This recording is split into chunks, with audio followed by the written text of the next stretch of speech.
سيدنا ونبينا وشفيع ذنوبنا أبي القاسم محمد وعلى آله الطيبين الطاهرين المعصومين من يومنا هذا إلى يوم الدين. أما بعد فقد قال رسول الله صلى الله عليه وآله وسلم: حسين مني وأنا من الحسين صلى الله عليه وسلم.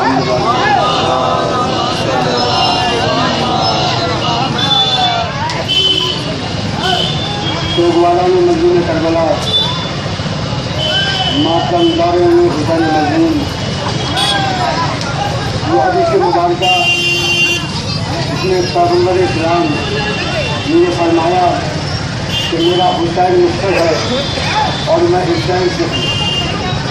عزیزو، حسین نے اسلام کو جو وقت پڑا ہے سن 7 میں یزید مامون جب تک نصیب ہوا ہے ایک مرتبہ انسانیت پامال کی جانے لگی، اسلام کے پیغام کو مٹا دینے کی کوشش کی جانے لگی. تو ایک مرتبہ امام حسین السلام نے آواز دی کہ اب بیٹھنے کی ضرورت نہیں ہے بلکہ میں اپنے پیٹ کی امت کی اطلاع کے لیے نکل رہا ہوں. بچوں والے وقت کے دامن میں گنجائش نہیں ہے. چند بندے اور ایک پیغام ضرور کے حوالے سے یہ ذمہ داری بنتی ہے کہ آج ہمارا یہ جلوس جب شاہراہوں سے سڑکوں میں نکلتا ہے دنیا دیکھتی ہے اور تجسس کی نگاہ دیکھتی ہے کہ آپ کیا کر رہے ہیں، کیوں کر رہے ہیں. بتائیے ایک پیغام انسانیت کا ہم یہ کہتے ہیں حسین نے اسلام کو زندہ کر دیا اپنی قربانیاں دے کر کے. حسین نے اپنے خون نہر سے اسلام کو بچا لیا. حسین کو اسلام کو زندہ کر دیا. عزیزان محترم، سوچنے کا مقام ہے کہ حسین نے کیا اسلام کو زندہ کیا، کیا انقلاب لیا. عزیزان محترم، کیا حسین نے اپنی قربانی دے کر کے کون سا پیغام دیا ہے؟ حسین نے کیسے اسلام کو زندہ کیا ہے؟ کیا حسین کی شہادت سے پہلے مسلمان شراب پینے لگے تھے اور آج نہیں پیتے تھے؟ عزیزان محترم، نہیں، حسین کی شہادت سے پہلے بھی مسلمان شراب پیتا تھا اور آج بھی پیتا ہے. حسین کی شہادت سے پہلے مسلمان بدکامیاں کرتا تھا اور آج بھی کرتا ہے. تو پھر قربانی میں حسین سے ہمیں حاصل کیا ہوا؟ کربلا سے ہمیں کیا ملا؟ بس عزیزان محترم، ایک پیغام ہے. حسین کی شہادت سے حسین نے اپنی قربانی دے کر کے کون سا اسلام زندہ کر دیا، کون سا انقلاب لے آئے. ابھی ہم کہتے ہیں کہ حسین نے اسلام کو زندہ کر دیا. تو حسین نے اسلام کو زندہ کر دیا، اس کے مطلب یہ تھوڑی ہے ان کے کوئی مسلمان شراب نہیں پیے گا. حسین نے اسلام کو زندہ کر دیا، اس کا مطلب یہ تھوڑی ہے کہ اب کوئی مسلمان بدکاریاں نہیں کرے گا. نہیں عزیزان محترم، بلکہ حسین نے اسلام کو زندہ کر دیا. اس کے مطلب یہ ہے کہ الحمدللہ کل بھی مسلمان بدکاریاں کرتا تھا، آج بھی مسلمان بدکاریاں کر رہا ہے اور اس سے زیادہ کر رہا ہے. حسین نے اپنے خون نہر سے قربانی پیش کر کے اسے بتا دیا کہ دیکھو کربلا سے پہلے یزید کا زمانہ آتے آتے حالات اتنے بدتر ہو گئے تھے، اس کے جو مسلمان کر رہا تھا اسی کو اسلام سمجھا جانے لگا تھا. بس امام حسین نے اپنی قربانی دے کر کے ایک خط امتیاز بیچ میں سے پھینک دیا، ایک خط واضح پھینک دیا ان کے دیکھو مسلمانوں کے کرتوت الگ ہیں، اسلام کے اصول الگ ہیں. حسین نے اپنی قربانیاں پیش کر کے یہ آواز دی ہے ان کے دیکھو مسلمان جو کام کر رہے ہیں ان کا اسلام سے کوئی تعلق نہیں ہے. مسلمانوں کے کرتوت الگ ہے، اسلام کا اصول الگ ہے.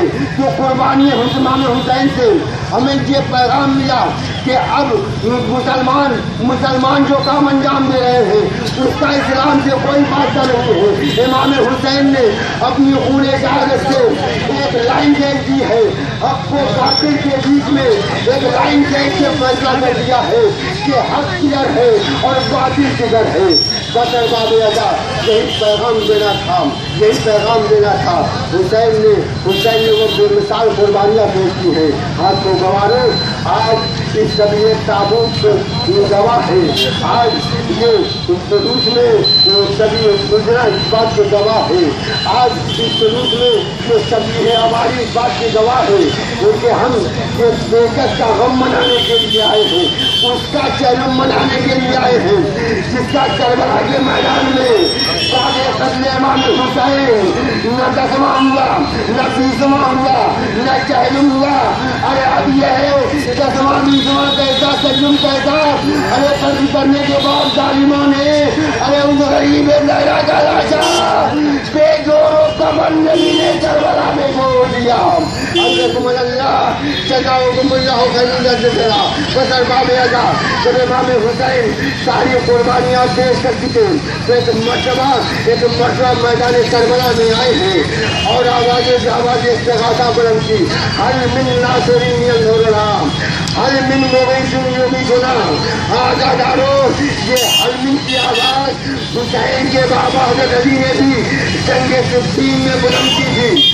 جب مولا کائنات نے جنگ صفین میں حل من ناصر ینصرنا کی آواز بلند کی ہے، اس کو روایت بتاتی ہے کہ فوراً خیموں سے سپاہی اپنی ننگی تلواریں لے کے نکلنے لگے اور ایک مرتبہ اپنی ننگی تلواروں کو اپنی گردن پہ رکھے ہوئے مولا علی کے پاس آئے۔ کہا مولا آپ نے کیا کہہ دیا؟ ارے یہ تو مظلومی کا مظلومیت کا لگ رہا ہے۔ اے آقا، اگر آپ نے اب پھر یہ بنا بلند کی، ہم اپنی تلوار سے اپنی گردن کاٹ لیں گے۔ ہاتھوں مبارو، یہ تھے ناصران مولا کائنات اور یہ امام حسین کے ناصر، ان کے جب حسین ساری قربانیاں پیش کر ایک مرتبہ میدان میں آتے ہیں اور آواز استغاثہ بلند کی، حل من ناصر ینصرنا، ہے کوئی جو میری مدد کرے۔ روایت بتاتی ہے کہ ایسا مظلومیت بڑھائی ہے بگڑا تھا حسین مظلوم کا کہ غرات کے کنارے غازی عباس کا لاشا تڑپنے لگا۔ آنسو گوارو، ایک مرتبہ ایک مکئی کا آواز کا بلند ہونا تھا، ان کے دو خیموں سے رونے کی آواز بلند ہوئی، دو خیموں سے رونے کی جب صدا بلند ہوئی۔ پھر متفر کے مظلوم کربلا نے جو پیچھے دیکھا تو دیکھا ایک خیمے کا پردہ اٹھا اور اس پردے سے ایک نہیں کو ناتوان، ایک بیمار ہاتھ میں ٹوٹا ہوا نیزہ لیتے ہوئے لڑکھڑاتے ہوئے قدموں سے مقتل کی طرف جانے لگا۔ امام حسین کی جو نظر پڑی، آواز دی ان میں کوئی دو سید سجاد کو سنبھال لو۔ اے عزادارو، جیسے ہی جان میں کوئی بیماری پڑی، بھتیجے کا جانا پکڑا۔ ارے روتے ہوئے امام سید سجاد نے فرمایا، اے بوبی اماں، آپ نے دیکھا نہیں میرے بابا نے اس مظلومیت بڑے انداز سے ارے مدد کا آواز استغاثہ بلند کی ہے۔ حضرتکم اللہ جزاؤکم اللہ خیر الجزاء۔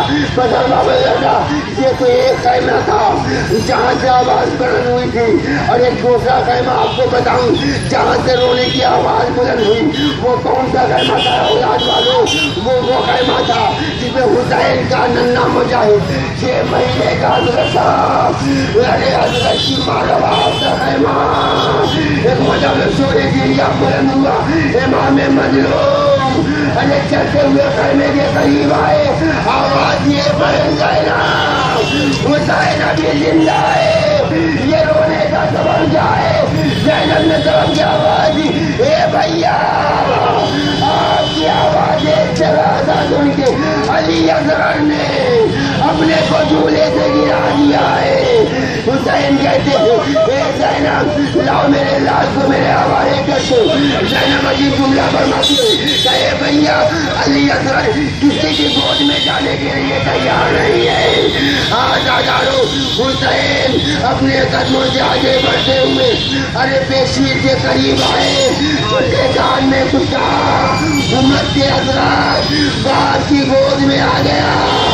آزادارو ایک مرتبہ مظلوم کربلا ارے اپنے ننھے مجاہد 6 مہینے کے علی اصغر کو لے کے جب چلنے لگے ہیں اصغر کی ماں رباب سامنے تھی. صرف اتنا ہی کہا ہے رباب گھبرانا نہیں, میں تمہارے بچے کو لے جا رہا ہوں کہ شاید میں اسے پانی پلا کے لا سکوں.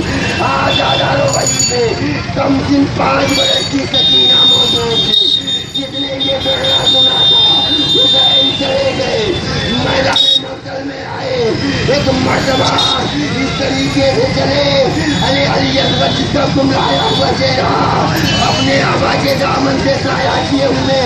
ظالموں نے یہ سمجھا حسین کے پاس کچھ نہیں بچا ہے, شاید وہ قرآن لا رہے ہیں.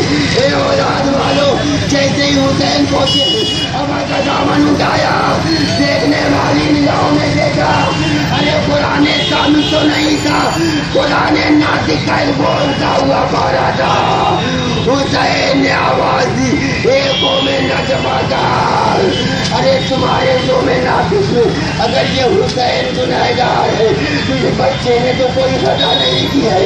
ارے یہ اتنا کم سن ہے 6 مہینے کا بچہ ہے, اس کی ماں کا دودھ بھی خود ہو چکا ہے.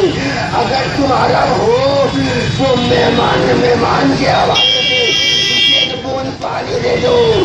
اگر تم مسلمان ہو تو رسول کا نوازا سمجھ کر پانی دے دو, اور اگر تم انسان ہو تو انسانیت کے حوالے سے 1 بوند پانی دے دو. روایت کہتی ہے فوج اشیا سے کوئی جواب نہ ملا. ایک مرد حسین مظلوم نے اپنے چشمائے کی طرف دیکھا اور قوم جفاکار کی جب مخاطب میں اگر تم یہ سمجھتے ہو کہ بچے کے بہانے سے جو حسین پانی پی لے گا چلو میں اس بچے کو اس دیکھ میں کھلائے دیتا ہوں. آزادارو میں نے کہہ دیا فکرہ آپ نے سن لیا, لیکن آزادارو ذرا آپ کی بات سے غور کریں کہ عاشور کے دن تپتی ہوئی کربلا کی گھر اور کس قدر تپ رہی تھی کہ روایتیں بتاتی ہیں کہ اگر ایک دانہ بھی ڈالا جاتا تھا تو وہ بن جایا کرتا تھا. آئے بات سجے کیسے علی اصغر کو جلدی ہوئی ایک پہ رکھا ہوگا, لیکن آئے سوارو کوئی نہ تھا جو علی اصغر کو پانی پلاتا. اقرا حسین مظلوم نے علی اصغر کو اپنی گود میں لیا. کہے میرے لال ارے یہ جفاکار شاید تمہارے پیار کی شدت کو نہیں سمجھ سکتے, تو حجت خدا کا بیٹا ہے, ان سے اپنی حجت تمام کر دے. مرتبہ ننھے علی اصغر نے اپنی ٹوٹی ہوئی زبان کو پلانا شروع کیا. چوکوارو پانی تو نہ ملا, لیکن ایک ایسا تیر آیا بچہ باپ کے ہاتھوں پہ ارے منقلب ہو گیا. حسین اپنے 6 مہینے کے بچے کو لیے ہوئے خیمے کے گھر پہ آئے. آواز دی نواب لے جا اپنے بچے کو, لیکن سکینہ پہلے سے وہاں کھڑی تھی. خدا آواز دی بابا مجھے یقین نہیں تھا کہ آپ علی اصغر کو مجھ سے زیادہ چاہتے ہو. بیٹا کیوں کر تم نے کہا آپ نے بھیا علی اصغر کو پانی پلا دیا, سکینہ پیاسی رہ گئی. اے اولاد والو حسین کے دل پہ کیا گزر گئی ہوگی.